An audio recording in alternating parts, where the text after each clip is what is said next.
Also meins läuft jetzt.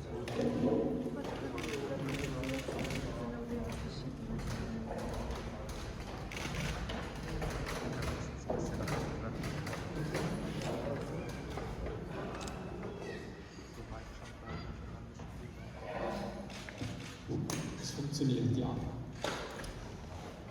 Ja, meine Damen und Herren, liebe Basketballbegeisterte, liebe Pressevertreter, ich begrüße Sie ganz herzlich im SWT Kulturwerk. Ich freue mich, dass wir heute Gastgeber sein dürfen und diese Location zur Verfügung stellen dürfen für die Pressekonferenz der Tigers Tübingen. Dieser Ort bietet sich aus mehreren Gründen an für diesen Anlass. Zum einen, Sie sehen es, haben wir ausreichend Platz und können so die notwendigen Abstände gewährleisten. Zum zweiten ist diese Halle natürlich auch etwas, was man als Ort voller Energie bezeichnen kann. Sie hängt zusammen mit dem Wasserkraftwerk. Früher liefen hier auch Dieselgeneratoren. Es war Teil eines Pumpspeicherwerks, wo auf dem Österberg das Oberbecken war und mit dem Strom in der Nacht Wasser hochgepumpt wurde und tagsüber zu Spitzenzeiten wieder heruntergelaufen ist.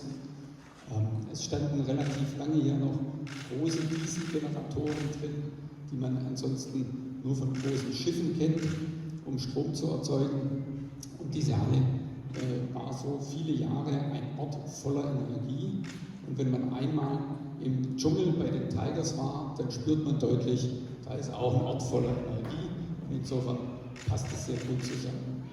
Der dritte Punkt, weshalb das hier ganz gut zu diesem Anlass passt, ist, weil wir uns nach vielen Jahren, in denen diese Halle quasi als Lagerraum noch genutzt wurde, gedacht haben, was können wir mit der Halle sonst was machen.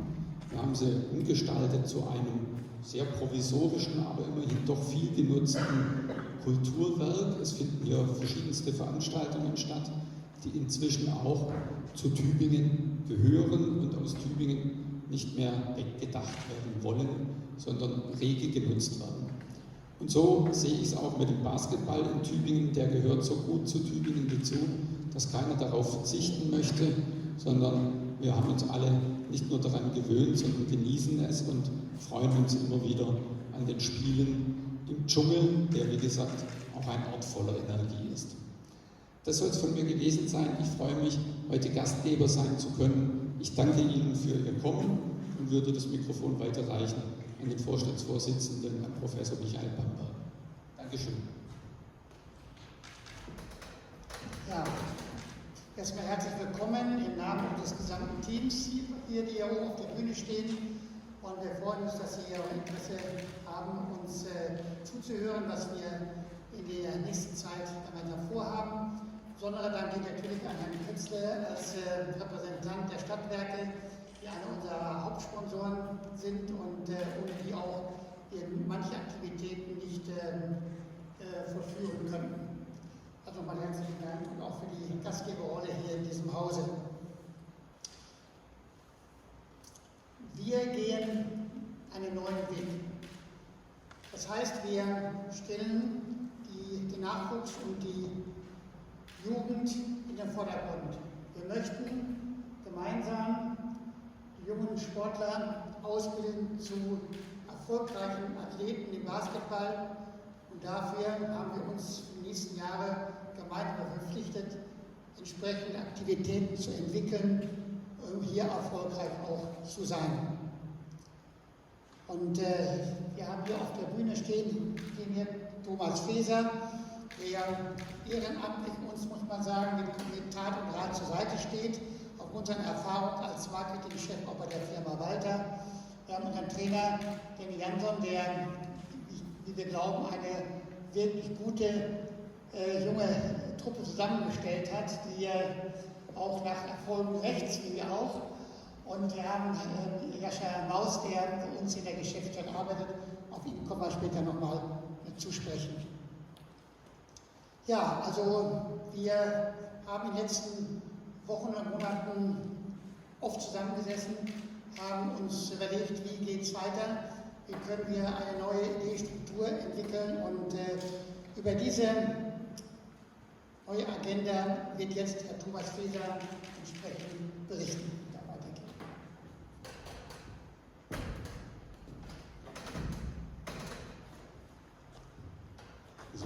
Vielen Dank, Michael. Ja, ich wollte erstmal etwas über unseren Prozess sagen. Wir sind also ganz klassisch vorgegangen.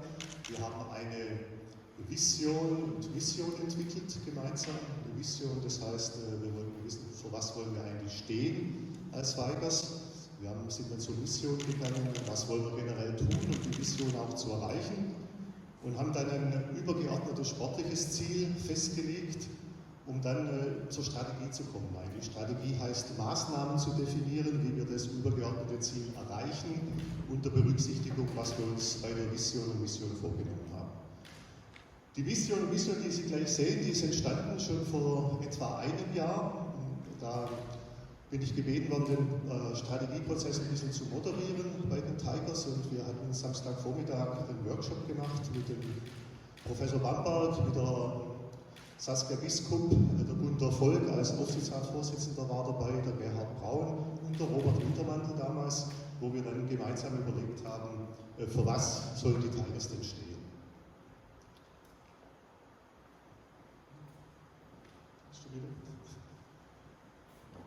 Für die Vision haben wir uns entschieden, mit Mut zur Veränderung und tief verankert in der Region stehen die Tigers Tübingen für exzellente Nachwuchsarbeit im Basketball. Der Professor Bamberg hat schon angedeutet, für was wollen wir stehen? Wir wollen für exzellente Nachwuchsarbeit stehen. Und was heißt das Mut zur Veränderung?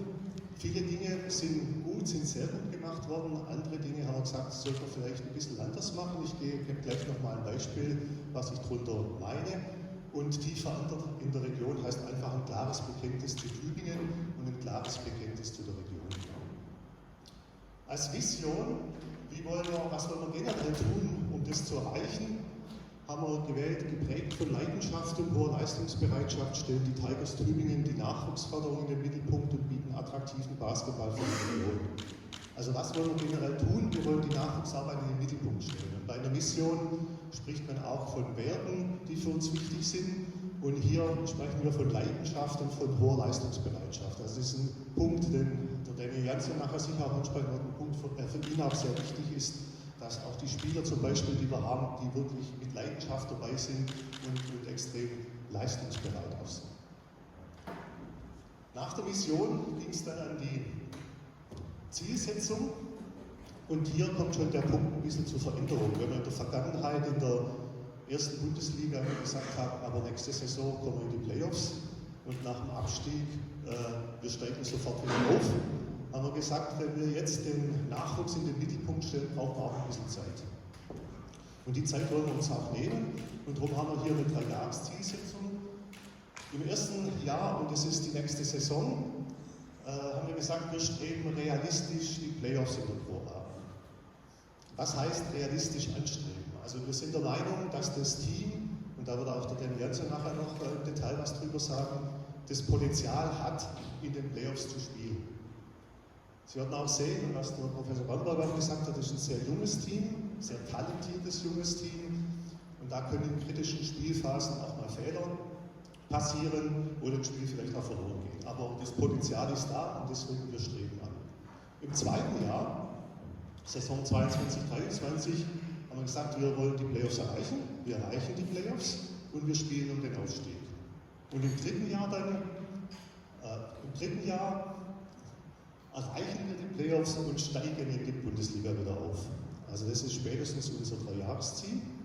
Von daher ist die Strategie auch über die 3 Jahre gezogen, also Maßnahmen, die über die 3 Jahre gehen. Sie sehen ab und zu auch mal die Zahl 2025. Also wir haben auch wieder in Betracht gezogen, wenn wir 2024, 2025 wieder in der ersten Liga spielen, was ist da auch notwendig, was brauchen wir dafür. So, und dann haben wir wieder Projektarbeit begonnen, haben hier also eine klassische Projektstruktur mit dem Projektleiter, das ich bin, dann haben wir ein Projektteam, und dann haben wir überlegt, was sind wichtige Teilbereiche, die für die Strategie notwendig sind. Nochmal, Strategie heißt, Maßnahmen zu definieren, die uns erlauben, das Ziel zu erreichen unter Berücksichtigung von unserer Vision und Mission. Und da waren wir der Meinung, es ist Marketing, Sponsoring, Sport, Organisation und Finanzen. Und für jedes dieses Teilprojektes gibt es Teilprojektleiter, und die sind im Projektteam. Und für jedes dieses Teilprojekte hat es ein Teilprojektteam Mitarbeiter, die an den Maßnahmen in den jeweiligen Bereichen arbeiten. Wir haben in Summe an ca. 15 Personen an der Strategie gearbeitet. Die Strategie, die Sie sehen, ist also nicht eine Strategie von einer Person, sondern es ist eine Strategie, die im Team entstanden ist. Von den Teilprojekten ist das Wichtigste, das Herzstück, eigentlich der Sport. Und das ist ja sicher auch das, was Sie am Wesentlichen interessiert. Und da wird uns der Danny also jetzt etwas drüber erzählen. Danny, bitte.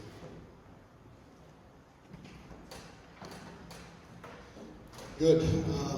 Nice to see so many of you in here. And first of all, let me apologize for my appearance today. But I kind of, believe that once you coach enough and work hard enough as a coach, you get to a point that you can actually show up in a press conference with shorts and a sweater, and you can still pull it off. So that's all. Or the other option is we decided to practice half an hour extra, and I have no time to go home and change. But here I am.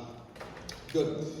So basically, three parts that we wanna discuss, and we have already mentioned with the mission and vision and mission about the part that we want to focus on younger players. And based on last year already, I think we saw a lot of positive signs that we are able as a club, as an organization, to do this.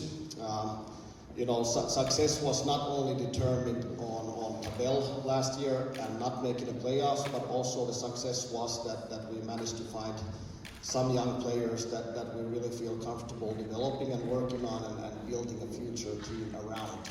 And especially whoever followed this summer's market and follows the German basketball and the players, it further lets us know that Tübingen is really establishing itself as a very viable option for very young, talented players, as we saw. For us, the niche market currently seems to be around 18 to 22 years old. I also think this market of players serves us well in the fact that we all understand that if we want to sign completely ready 28 to 32-year-old professional players, everybody understands that the price tag also for those players are higher. But however, I believe even this year we managed to find players that are young, they are inexperienced. Are they able to play at a high level in Pro A? I definitely believe they can. Okay, so right now I would say between 18 to 22, 18 to 24, is basically the target of players that we're looking for.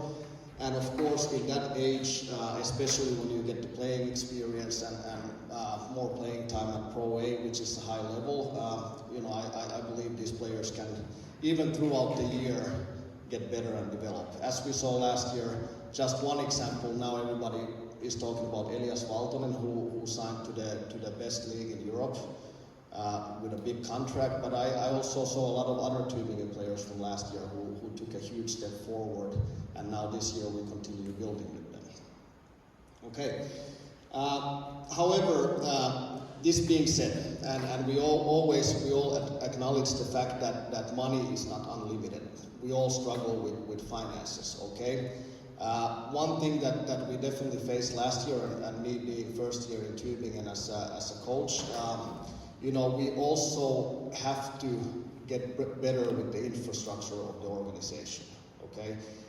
It doesn't make much sense to try to invest all your money in a brand new Ferrari if you can't invest in the gas ultimately and drive the car around. So we have to basically maintain a balance.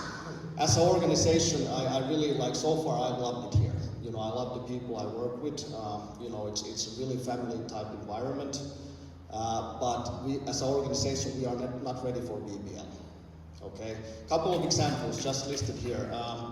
We have kind of full-time coaches with Pro A, with me and Huspo, Dasuki.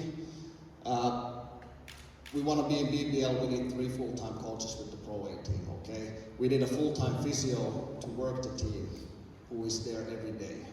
We are not quite there yet, okay?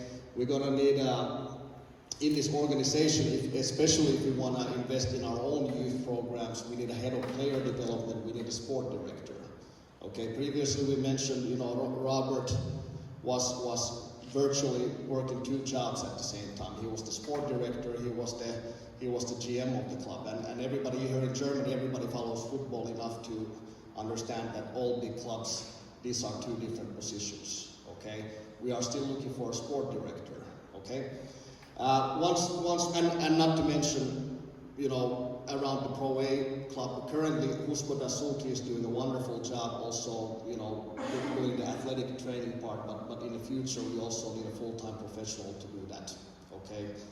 In the wonderful La La Land where we get one day, okay? Good. Actually, could you throw in the Umfeld first? So we go to the right side, okay? Whenever we want to play BBL one day, we need to have our own gym. It cannot be that when we want to practice individual workouts, even today in Panzerhalle, we have to wait that the futsal finishes at 8 o'clock and then 8 p.m. in the evening we get there. Not to even mention if we come back from, let's say, Rostock late Sunday evening and we would like to change the schedule a little bit. We don't have the gym time. It's needless to say, we have to have an own gym that is like the access is just for us, okay? One thing that I gave a lot of pain to all these guys and everybody in this club, like to me personally, it's unbelievable that we do not have our own weight room or Kraftraum, okay? It's 2021, this is a professional organization, and we still rely on, and at this point I still want to thank, CrossFit Tübingen and the company that is our partner, and we can live there freely, but also we are now relied on their schedule.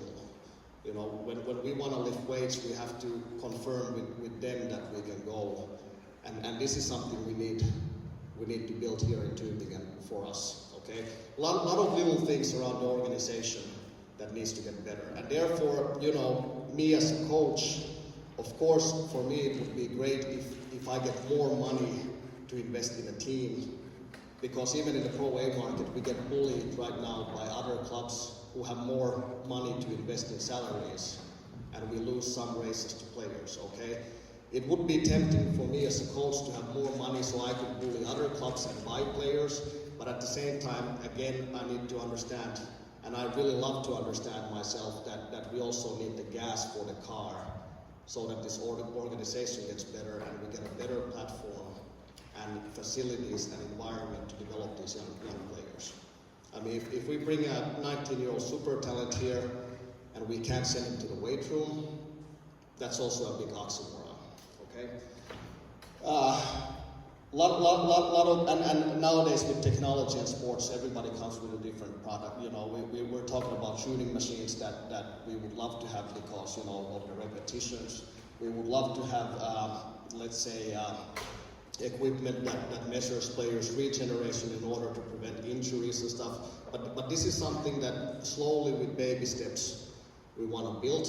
And even this year, I think we have a good balance so that if everything goes according to the financial plan, we are able to develop the club at the same time. And not everything is invested in the player salaries, okay? Of course, we don't know if the crowd is coming to Paul Horn Arena or not. Good. Also, same thing goes with the club, but also our own youth club currently. I always say we have many teams in the club. We need more basketball coaches. Currently, we only have 2 full-time working. There's Hansi and Manu coaching virtually everything right now, and we need more basketball coaches so that we can reasonably expect Tübingen Tigers youth players coming to Pro A.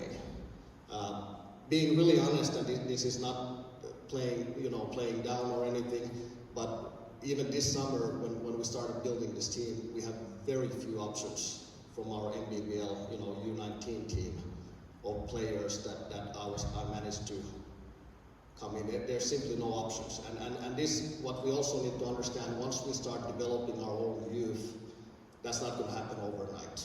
It's not going to be one 16-year-old kid 3 months later he's Pro A ready. No. This process takes 3 to 5 years. And even now, reasonably expected, like one of the most important teams that need good coaching in this club is our U14. because they have enough 3, 4, 5 years time to actually develop into a possibility, so that we have more options from our own youth academy. Yes, sport director also, and like I said, you know, ideal world, our youth club needs its own full-time athletic trainer who takes responsibility of the whole. But baby steps. Even this year, we might have a solution that we try to finalize soon, so that we have like not full-time, but 2 coaches working, you know, part-time, small part that actually really rediscovers or redefines our athletic training for the whole youth club. So hopefully that will work out. And that being said, with very little investment financially, we might already have like the primary answer right here to develop our organization. Good. I could be talking about this forever, but I know you guys need to go home as well, so let's move on to the next slide. Here's our roster for next year.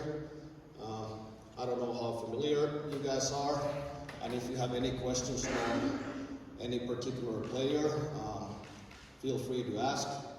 I can just go one by one. Matteo, we managed to sign early in the summer. He was definitely one of our main targets. 204 centimeters, excellent pick and pop player.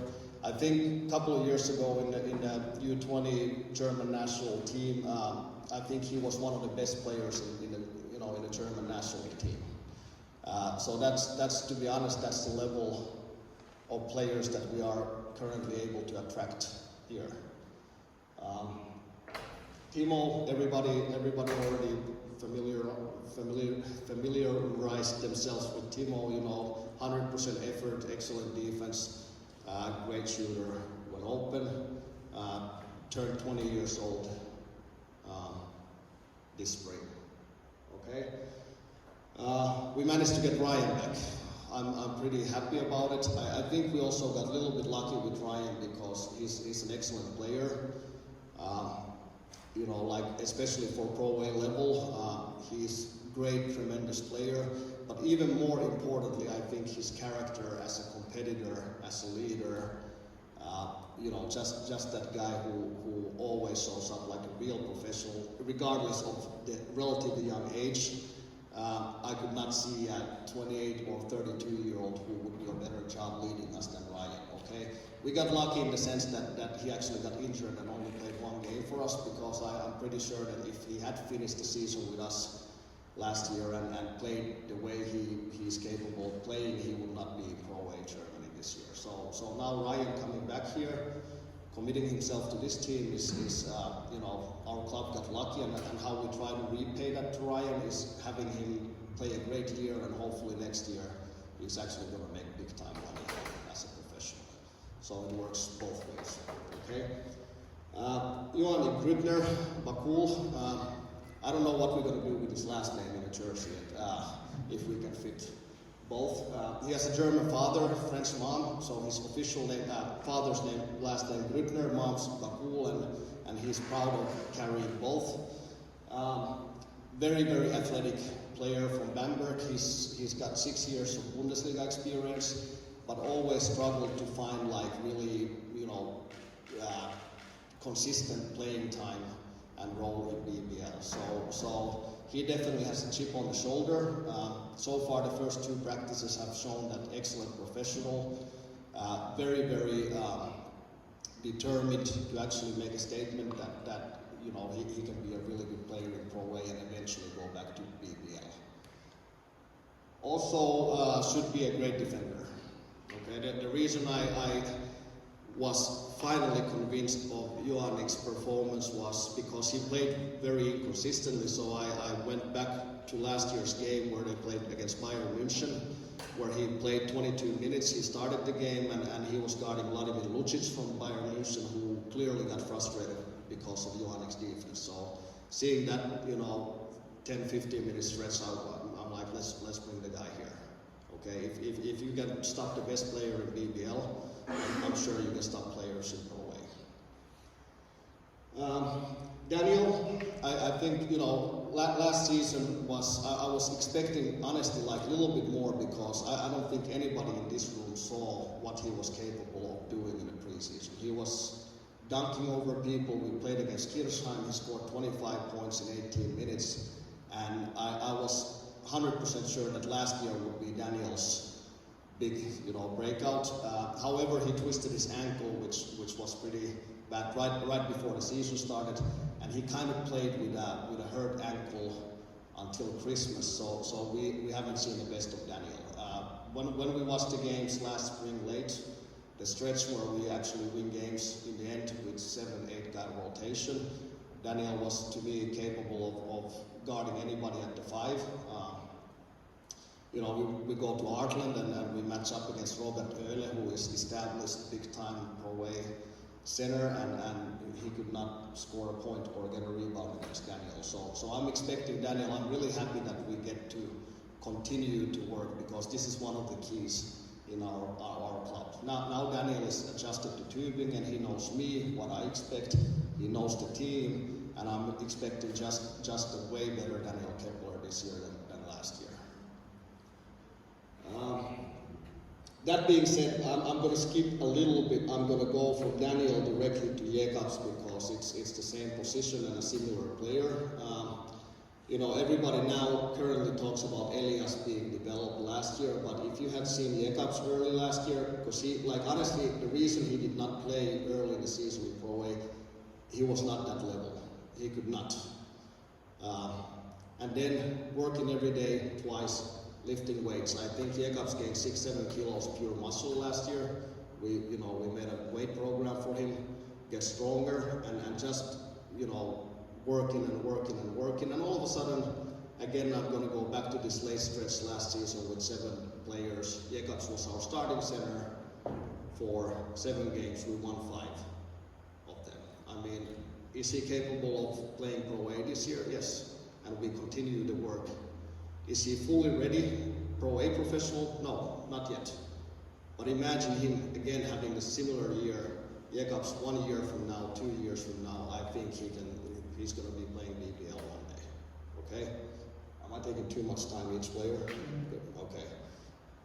Crawley, we all know, hopefully back in November. Errol has surprised me in practice. He's big, he's a very good player, excellent scorer, came from Bayern München. One of the hottest young players in Germany last year. Nobody else was willing to take a chance on him because he has an Austrian passport, so he's an import.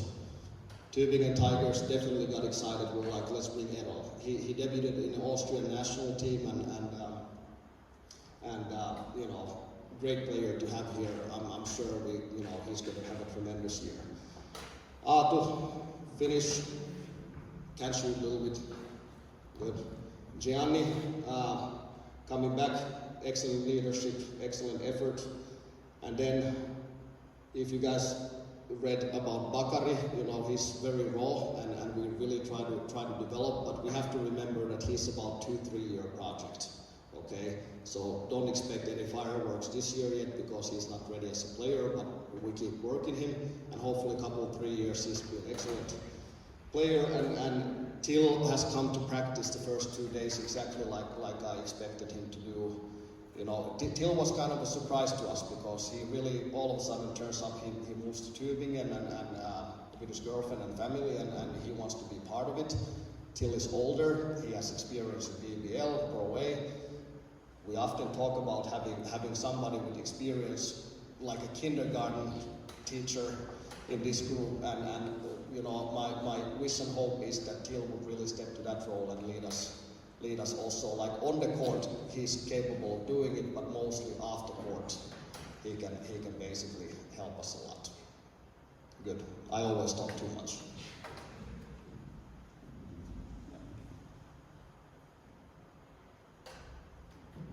Any questions? Ich denke, wir heben uns die Fragen dann für das Ende auf.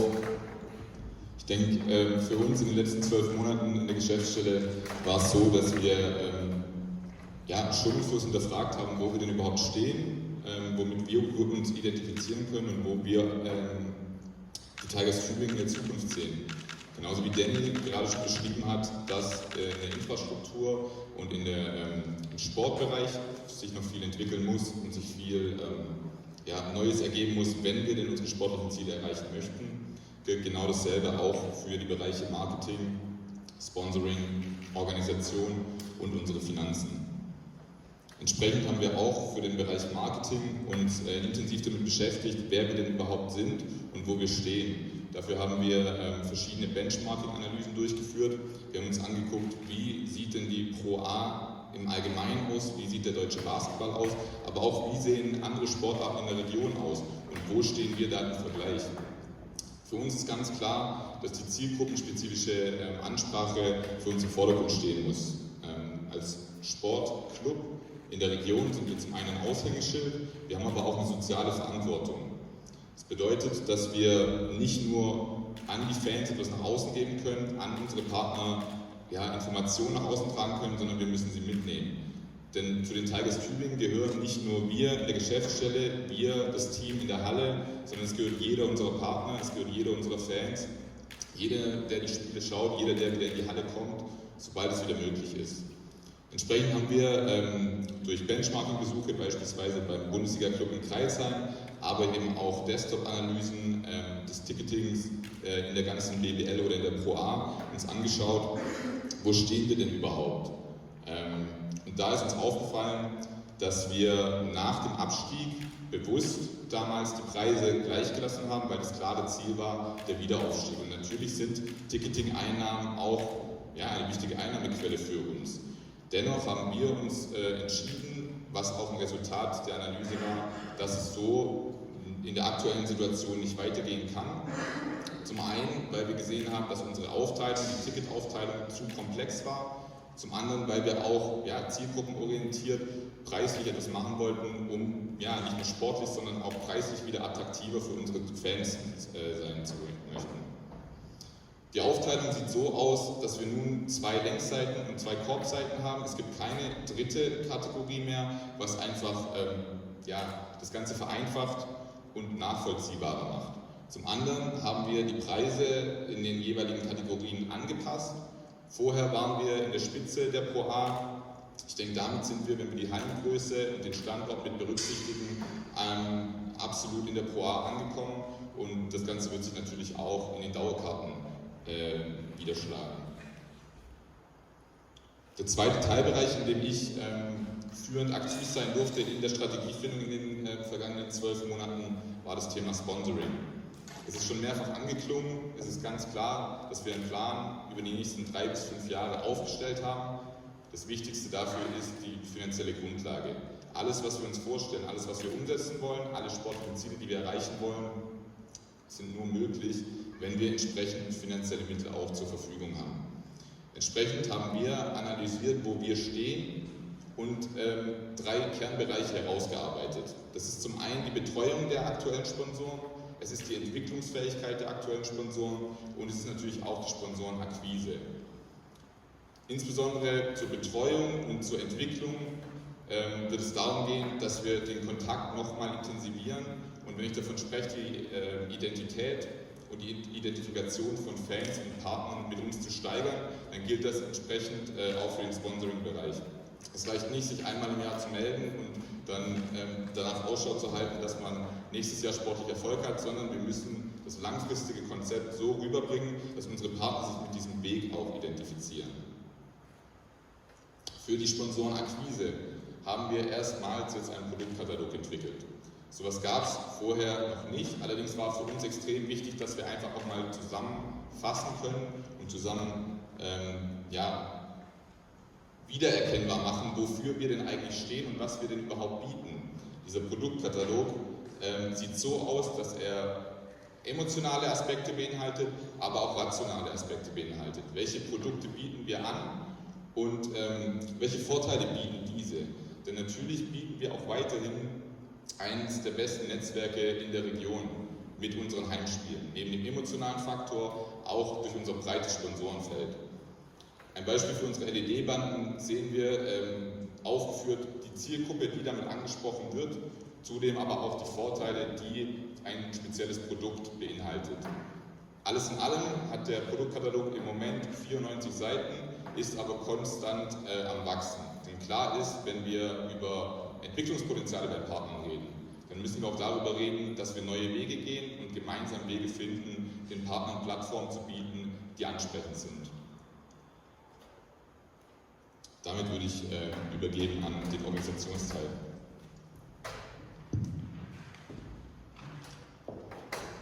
So, als nächsten Punkt haben wir uns die Organisation angeschaut und gesagt, was können wir in der Organisation verändern, auch um unsere Ziele zu erreichen. Wir haben eine Ist-Analyse gemacht. Ich habe vorher schon gesagt, viele Dinge machen wir gut, machen wir sehr gut. Und wir haben gesagt, wie sehen auch die Strukturen aus? Und ich will jetzt in diesem Teilprojekt Organisation nur mal zwei Beispiele sagen. Also Jascha hat ja auch schon gesagt, wir haben viel mit Benchmarking gearbeitet. Wir haben viel geschaut, wie sind andere Clubs in dem Bereich aufgestellt. Wie ist die Struktur in der Organisation? Wie sind die Schwerpunkte in der Organisation? Und auf der Basis haben wir einen Personalplan erstellt für die Jahre 2021 bis 2025, also bis wir wieder zurück wollen in die Bundesliga, um sukzessive die Strukturen zu erweitern, damit wir auch, wenn wir in der ersten Liga wieder sind, die richtigen Strukturen haben. Also es gibt eine konkrete Personalstruktur, wie wir von Jahr zu Jahr aufbauen wollen. Wir haben uns auch als zweiten Bereich Helfer und Ehrenamtliche angeschaut. Es ist in jedem Verein, auch in der ersten Liga, noch so, dass es nicht alles von der Geschäftsstelle getan wird. Ohne Ehrenamtliche und Helfer kommt man nicht aus. Und von daher hier auch ein ganz dickes Dankeschön an alle Ehrenamtliche, die uns bisher schon hier tatkräftig unterstützen. Wir haben dann aber auch festgestellt, dass wir noch mehr Helfer und Ehrenamtliche bringen. Wenn Sie über den Tag heute schreiben, vielleicht können Sie auch einen Aufruf starten. Wer Interesse hat, soll sich wieder bei uns melden. Wir würden uns sehr freuen, dass wir neue Mitglieder der Familie bekommen hier sozusagen. Dann kommen wir auch zum entscheidenden Punkt, und zwar zum 5. Teilprojekt, die Finanzen. Und hier, Jascha, könntest du bitte mal Teilbericht, Leiterbericht, Dankeschön. Hier geht es darum, wie finanzieren wir die ganzen Maßnahmen. Also Sie haben jetzt schon einiges gehört, im Sportbereich ausführlicher, für die anderen Teilprojekte haben Sie einen Auszug gesehen und das Ganze muss finanziert werden. Wir haben den Finanzbereich in 2 Teile unterteilt, eine Kurzfristplanung, hier geht es immer um die nächste Saison, die sehr detailliert ausgearbeitet wird, wo alles übereinstimmen muss, und dann haben wir eine Langfristplanung und zum jetzigen Zeitpunkt reden wir dann hier ab der Saison 22/23 bis dann 24/25, wo wir wieder zurück in der ersten Liga sein wollen. Dann haben wir die Maßnahmen aufgelistet, was kosten uns die Maßnahmen, und dann haben wir die Erlöse gegenübergestellt. Wie finanzieren wir das Ganze? Wir haben geschaut, wie würden sich die Ticketeinnahmen entwickeln, wie wird sich das Merchandising entwickeln und so weiter. Und der Kerndelta, was da fehlt, quasi zwischen den Einnahmen und der Ausgaben, ist der Sponsoring-Bereich. Und diese Zahlen haben wir dann zurückgespielt quasi an das Teilprojekt-Team Sponsoring, wo wir gesagt haben, für die einzelnen Saisons in den nächsten 4 Jahren benötigen wir dringend das und das Geld. Weil, so wie der Jascha auch schon gesagt haben, wenn das Geld nicht da ist, können wir die Maßnahmen auch nicht finanzieren. Die Langfristplanung ist ein Grobplan, das heißt, wir werden hier auch Erkenntnisse haben, wir werden schauen, da müssen wir vielleicht was ändern an Maßnahmen, müssen wir welche dazu, vielleicht streichen wir auch welche, aber das Ganze muss finanziert sein. So, jetzt schließen wir diesen Teil diesbezüglich ab. Sie haben jetzt gesehen, wir haben eine Mission ausgearbeitet. Wir wollen für exzellente Nachwuchsarbeit stehen. Wir haben das übergeordnete Ziel, dass wir wieder zurück wollen in 3 Jahren. Und wir haben einen Maßnahmenplan ausgearbeitet in der Strategie, wie wir das auch bewerkstelligen wollen. Und jetzt kommt sicher auch ein interessanter Bereich. Ich übergebe den an Michael Bamberg, der uns ein bisschen was erzählt. Wie sieht es mit der Nachfolge auf dem Oberliga aus? Michael, bitte. Ja, vielen Dank, Thomas. Ja, wir haben uns nicht nur auf den sportlichen Bereich beschränkt, sondern wir haben auch eingesehen und einsehen müssen, dass doch einiges Optimierungspotenzial auch in der Geschäftsstelle da ist. Der Robert Wintermantel hat ja eine Doppelrolle gespielt, kann man fast sagen, insofern, dass er einerseits Sportdirektor auch war in der Funktion, sich also verstanden hat, andererseits auch Geschäftsführer der Geschäftsstelle sein wollte. Wir haben jetzt gemeinsam uns überlegt und entschieden, dass wir das in Zukunft ein wenig anders machen wollen, dass wir den Sportdirektor erst zeitversetzt dann bei uns hier etablieren, aber jetzt besonders im Bereich der Geschäftsstelle auf Betriebswirtschaft Wert legen wollen und damit auch das finanzielle Fundament generieren wollen, um unsere Vorstellungen alle mit dem Team, mit dem Trainer auch gemeinsam umzusetzen. Wir haben dann eine Ausschreibung gemacht, um einen Nachfolger für Robert Wintermann zu finden, der viele Jahre hier sehr stark engagiert hat auch. Und es haben sich insgesamt 10 Bewerber gemeldet aus den verschiedensten Bereichen, Sportmanagement, Sportmarketing, Betriebswirtschaft. Und wir haben dann nach eingehender Prüfung auch dann 4 eingeladen, und die sehr unterschiedliche Akzente setzen wollten. Und ich will es relativ kurz machen, von all den 4 hat uns am meisten überzeugt, auch gemäß unserem Motto vielleicht, Nachwuchs, Jugend voran, Herr Jascha Maus. Er hat wirklich sehr, sehr gut dargestellt, gut präsentiert, klare Konzepte gehabt und auch jetzt noch gute Ideen, die er mit uns zusammen umsetzen will. Insofern haben wir gesagt, okay, auch hier Jugend voran, gepaart mit Erfahrung. Thomas Feser steht im Hintergrund als ehrenamtlicher Unterstützer immer bereit, und wir versuchen natürlich auch von Seiten des Vorstands auch Unterstützung zu bieten, sofern es möglich und notwendig ist. Und insofern sind wir sehr froh, dass Jascha die Leitung der Geschäftsstelle jetzt übernommen hat. Ich darf jetzt an dich weitergeben. Vielen Dank, Michael. Ja, für mich persönlich war in den letzten Monaten das eine große Frage, wie es mit mir weitergehen soll unter diesen Voraussetzungen. Klar war für mich, dass ich diesen Weg auf jeden Fall eines Tages gehen möchte. Ob es jetzt schon soweit war, hat sich dann so ergeben. Ich denke, die erste Frage, die gestellt werden wird erstmal sein, welche Erfahrungen bringt er denn überhaupt mit? Kann er einen solchen Club, der so wichtig für die ganze Region ist, denn überhaupt mit anführen in der Mission? Passt es natürlich, auf Talente setzen. Deswegen würde ich jetzt mal mir ein paar Minuten Zeit nehmen, um vielleicht kurz zu erklären, wie denn überhaupt mein Werdegang aussah und wie es dazu kam, dass ich jetzt hier oben stehen darf. Angefangen hat das Ganze, ich habe selbst aktiv Basketball gespielt, bis 19, dann haben die Knie nicht mehr ganz so mitgespielt, allerdings hat es schon vorher angefangen, dass ich mich beruflich in diese Richtung bewegt habe. Nach meinem ersten Realschulabschluss habe ich angefangen, im Sportjournalismus zu arbeiten. Das bedeutet, dass ich bereits 10 Jahre Erfahrung auch im Bereich Sport und Sportjournalismus mitbringe, sowohl bei einem Basketball-Jugendmagazin wie auch im Lokaljournalismus im Kreis Ludwigsburg, der ja auch sehr basketballaffin ist. Allerdings wurde mir dann mit 19, 20 relativ schnell klar, dass ich auf die Managementseite wechseln möchte, dass ich auch Vereine nach vorne bringen möchte und etwas bewegen möchte und nicht nur darüber berichten möchte. Entsprechend habe ich mich dann dazu entschieden, um mich breitmöglichst aufzustellen, ein International Management Studium an der Hochschule Aalen anzutreten.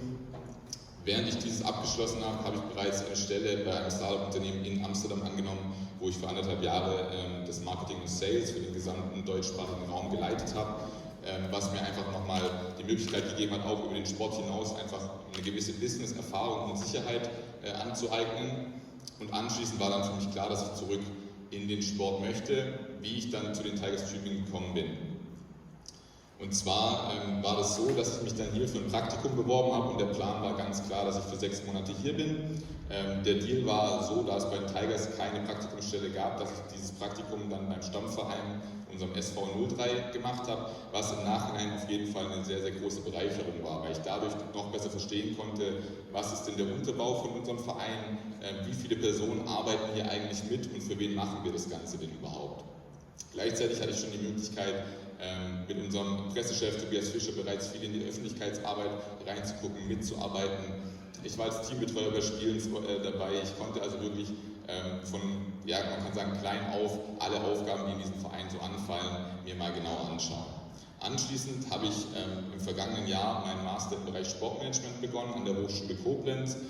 Aufgrund der aktuellen Situation findet dieses komplett online statt. Entsprechend konnte ich weiterhin hier vor Ort bleiben und auch mehr Aufgaben in meiner Tätigkeit als Werkstudent übernehmen. Im Rahmen meiner Werkstudententätigkeit im vergangenen Jahr habe ich zum einen mehr und mehr den Bereich Marketing übernommen. mich im Sponsoring aktiver eingebracht und was für mich extrem wichtig war, war das Thema Livestream. Während nach dem Abstieg das Ganze eher als Übergangslösung gedacht war und eine reine Spielberichterstattung war, wie man es eben auch von vielen anderen Pro-A-Ligisten kennt, war für mich und auch unser Team im Office relativ klar, dass wir mehr bieten wollen, dass wir eine richtige Sportübertragung gestalten wollen. Ich denke, dass wir im letzten Jahr mit der Hilfe unserer Studenten, mit der Hilfe unserer Mitarbeiter im Office, aber auch mit der Hilfe unserer Kommentatoren es geschafft haben, einen der besten Livestreams in der Pro A auf die Beine zu stellen, der gleichzeitig aber auch für unsere Partner attraktiv sein kann. Und das ist definitiv ein Zukunftsmodell, das wir auch diese Saison weiter ausbauen möchten. In den vergangenen Monaten, in denen wir intensiver diese neue Strategie erarbeitet haben, war es auch so, dass ich dann als Leiter der Marketinggruppe und Leiter der Sponsoringgruppe noch mehr Verantwortung übernehmen konnte und schon ein bisschen in diese Rolle reinwachsen konnte. Als sich dann die Situation so ergeben hat, dass ich mich beworben habe und meinen Plan ausgearbeitet habe, der meiner Meinung nach 1:1 zu dem passt, was wir hier als Verein aufbauen möchten über die nächsten 3 bis 5 Jahre, war ich natürlich sehr, sehr froh, als ich die Möglichkeit bekommen habe, das auch tatsächlich umzusetzen. Für die Zukunft, für die nächsten Monate, aber auch für die nächsten Jahre bedeutet das für mein Aufgabenfeld ganz klar, dass ich das, was wir heute hier vorgestellt haben, auch aktiv umsetzen möchte. Also es ist wichtig, dass es keine leeren Worte bleiben, die man dann mal sagt, weil es schön klingt und dann fällt man in alte Muster zurück. Es ist nicht immer einfach, aber um die Strategie tatsächlich durchzusetzen und aktiv neue Strukturen aufzubauen, muss man sich dynamisch anpassen, weiterentwickeln und immer wieder daran erinnern, welchen Weg denn wir hier eigentlich gemeinsam gehen möchten. Denn es funktioniert nur, wenn die gesamte Geschäftsstelle, das gesamte Team, alle Fans und alle Partner an einem Strang ziehen. Wir können diesen Weg nicht alleine gehen, es funktioniert nur, wenn wir das gemeinsam tun. Gleichzeitig möchten wir, Danny hat es ausgiebig angesprochen, es ist aber auch ganz klar ein Kernelement unserer neuen Strategie, den Nachwuchsbereich und unsere Infrastruktur so stärken, dass wir sagen, unser Verein ist bereit für die BBL, bevor es das Team ist. Zudem, ich habe es vorher schon mal kurz angesprochen, ein sehr, sehr großes Thema für mich ist die Identifikation wieder zu steigern. Wir sind tief in Tübingen verankert und auch ein sportliches Aushängeschild der Region und das möchten wir auch wieder voller Stolz nach außen tragen. Und dafür möchten wir wieder näher an unsere Fans rantreten und zwar nicht als leere Plattitüde, sondern einfach ein Team auf den Court stellen, das lebt, was wir tatsächlich auch ausgearbeitet haben. Und das ist jung, das ist hungrig und das ist leidenschaftlich. Und das sind Kernelemente, die für uns im Office wichtig sind, die für jeden Helfer, jeden Mitarbeiter, jeden Spieler und jeden Fan elementar sein sollten.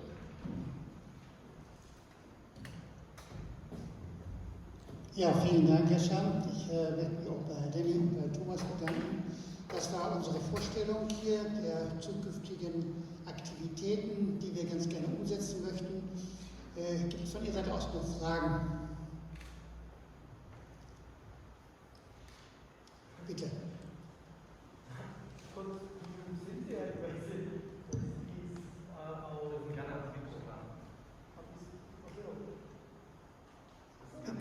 Wenn Sie nett sind und zum Mikrofon reden würden.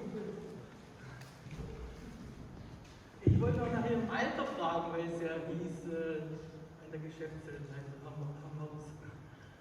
Also mein Alter sind 26 Jahre und was vielleicht dazu dann auch nochmal wichtig wäre zu betonen, dass wir zur neuen Saison hin 2 WerkstudentInnen und einen Praktikanten haben, was ganz klar auch dafür sorgt, dass unser Office deutlich verjüngt ist. Wir sind ein deutlich jüngeres Team und auch wie mit Danny, wie auch mit mir, sind wir alle erst in den vergangenen 1,5 bis 2 Jahren hinzugestoßen und entsprechend passt dieses Jungen hungrig leidenschaftlich nicht nur auf mich, sondern allgemein auf unser Team und auch auf unser Office-Team. Im Hintergrund noch verstärkt auch der Thomas Fieser, der sich wirklich ehrenamtlich hier in einer Weise engagiert, wie ich es selten erlebt habe, muss ich sagen. Also insofern ist das ein sehr, sehr gutes Duo, das hier auch nicht sicher effizient vorgehen wird. Weitere Fragen? Bitte schön.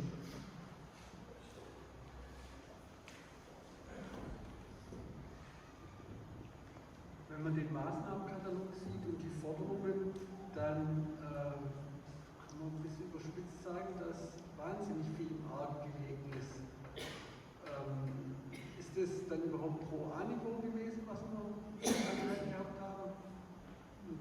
jetzt reicht darüber hinaus oder legt man die Einschätzung? Also ich würde sagen, das ist absolut Pro A-Niveau.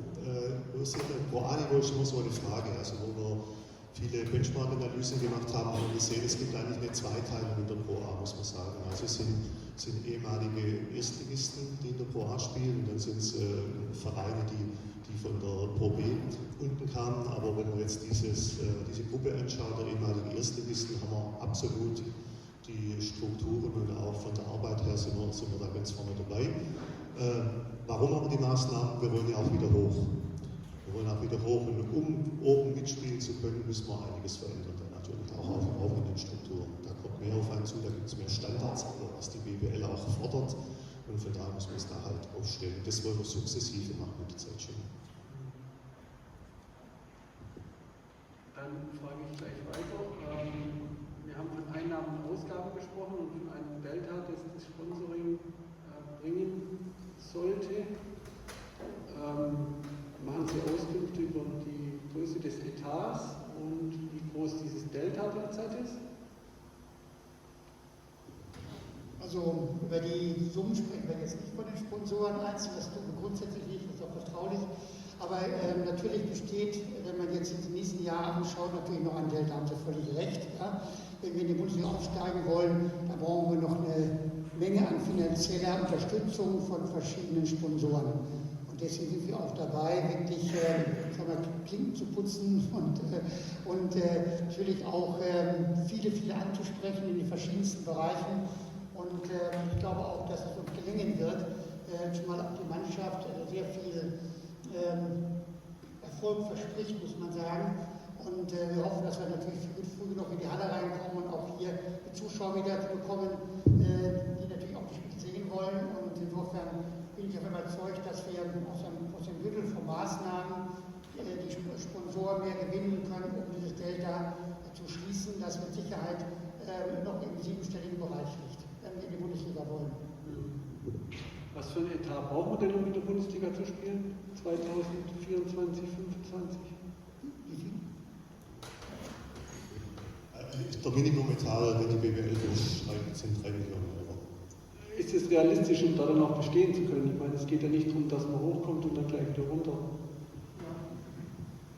Je mehr sie natürlich haben, umso mehr können sie machen, das ist keine Frage. Aber das ist das Minimum, um bestehen zu können.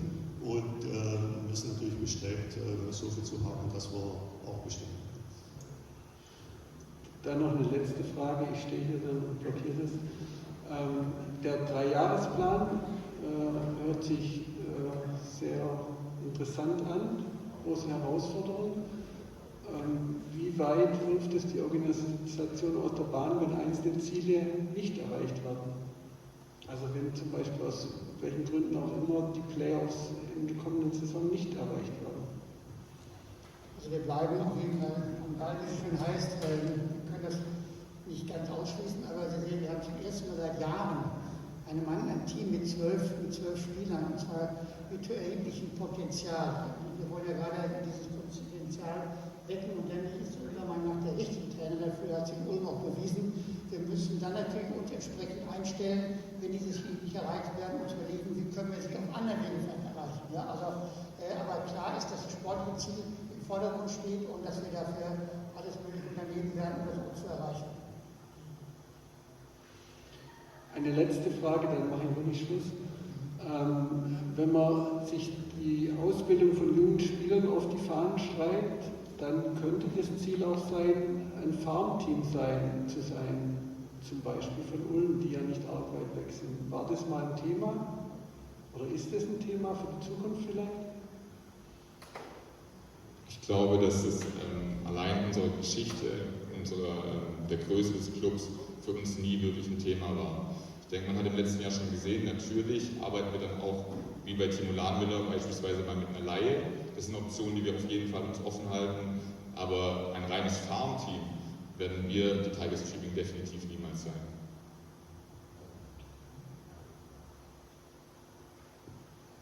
Noch weitere Fragen?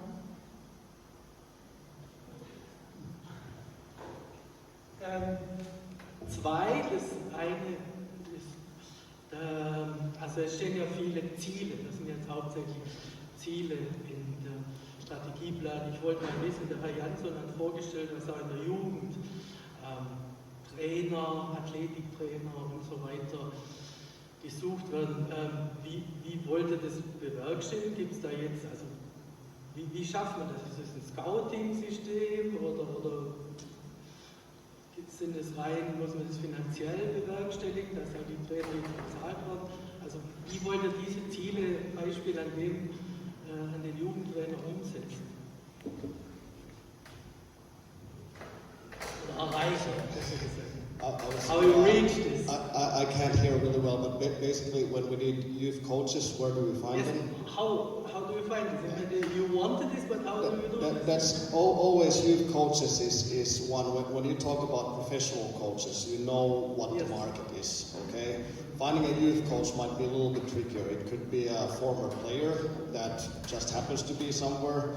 It could be somebody who once played for Tübingen that now works here. It could be somebody who's coming to Tübingen to study in university and has a basketball background. And most of all, like the biggest thing about being a youth coach is passion and commitment. We're not expecting a guy who used to coach in EuroLeague to come and coach U12, but somebody who's extremely enthusiastic and wants to be a part of basketball. And then what I know is our club can provide together with DBB like a relevant educational process and the best way to become a better coach is by experience. So that youth coach, the next youth coach for Tübingen Tigers could be anywhere. But how you find this? Or is this your job? Is there anybody here who wants to coach basketball next year? No? Oh, okay, good. Hey, you make the joke and we will call him. But yeah, I mean, of course, also like even the biggest clubs, including Ulm, I know Barcelona, Real Madrid, they cannot afford 50 full-time youth coaches. Always when it comes to youth coaches, you need people who do it voluntarily by passion and stuff like, and that's what we're looking for. Hopefully we can increase the amount of professional youth coaches over the years, from 2 to 3 to maybe 4, but at the same time we need coaches that want to do it just for their passion. Okay. Dann die zweite ist noch, es geht um die Finanzen, diese kurzfristige Planung, langfristige. Wie läuft jetzt die kurzfristige, wenn man weiß, dass man ein halbes Jahr wieder nur in Rotenburg spielt, wo weniger Zuschauer reingelassen werden dürfen? Was macht das am Etat? Eine gute Frage. Wir haben heute Morgen noch Kontakt gehabt mit Frau Patzal von der Hallen GmbH, der Geschäftsführerin. Im Augenblick das Problem, dass wir einen Lieferanten finden für den Sportboden, für die Halle, die auch entsprechend möglichst rasch liefert. Also wir gehen aber davon aus, dass wir spätestens im Dezember wieder eine eigene Halle spielen können. Wir haben im Vorfeld mehrere Spiele getauscht, das Heimrecht getauscht und machen also am Anfang 5 Auswärtsspiele. Ja. Also 5 insgesamt, nicht? Ich glaube 7 am Anfang. Und sodass wir dann im Januar, Februar, März natürlich mehr Heimspiele haben. Wir müssen natürlich auch Punkte im Auswärtsspielen sammeln, natürlich, ist klar. Aber das hängt, wie gesagt, im Augenblick noch ab von wann die Halle wieder für uns wieder spielbereit ist. Und die Stadt bzw. die Frau Patzler bemüht sich da intensiv darum, dass es auch möglichst bald wieder geht. Ja? Davon müssen wir einfach abhängig machen. Und es ist nicht einfach, es ist zusätzlich erschwerend, muss man wirklich sagen, ja, erst vielleicht im Dezember reinzukommen, in den ersten Heimspielen, aber wir können das nur bedingt beeinflussen, weil ja die Holzindustrie sowas überlastet ist und lange Lieferzeiten hat und wir auch natürlich schauen müssen, wie wir an diesen Boden herankommen und sind im engen Kontakt mit den Herstellern, mit den Lieferanten, aber wann die das genau machen können, ist noch nicht ganz klar. Zumal auch die Elektrofachplaner gerade noch dabei sind, unter dem letzten Boden zu schauen, was an Feuchtigkeit kaputt gegangen, wird die Feuchtigkeit kaputt gegangen und was nicht. Also insofern haben wir da noch einige Aufgaben vor uns und Sie wissen ja, Ende nächster Woche wird die Halle leergeräumt und dann können auch die Handwerker dann entsprechend rein, möglichst bald, damit wir auch dann die entsprechende Voraussetzungen haben, um auch hier spielen zu können. Ja, das ist eine zusätzliche Erschwernis, aber davon lassen wir uns jetzt nicht beirren. Also in der Finanzenplanung, man hat es jetzt große Einwirkung oder dann doch schon, ob wir wann und wie in Tübingen spielen, in der größeren Halle. Natürlich ist das für uns eine Geschichte, keine gute Voraussetzung, muss man sagen. Aber auch für die Sponsoren, Sie können ja die Sponsoren auch, ich muss sagen, dass die Sponsoren auch in der letzten Saison und fast alle die Stange gehalten haben und dabei geblieben sind und auch die Stadtwerke uns sehr, sehr unterstützen. Und wir sind optimistisch, dass wir dann zumindest das letzten 2/3 der Saison auch wieder mit Heimspielen hier bei uns in Tübingen auch durchführen können. Es ist ja ein ganz wesentlicher Punkt ist dieser Tausch von den Heimspielen. Also wenn ich es richtig im Kopf habe, haben wir, wenn wir im Dezember reinkommen, haben wir 2 Heimspiele, die wir nicht in der Palau Arena machen können. Also das ist dann jetzt nicht so finanziell das Große.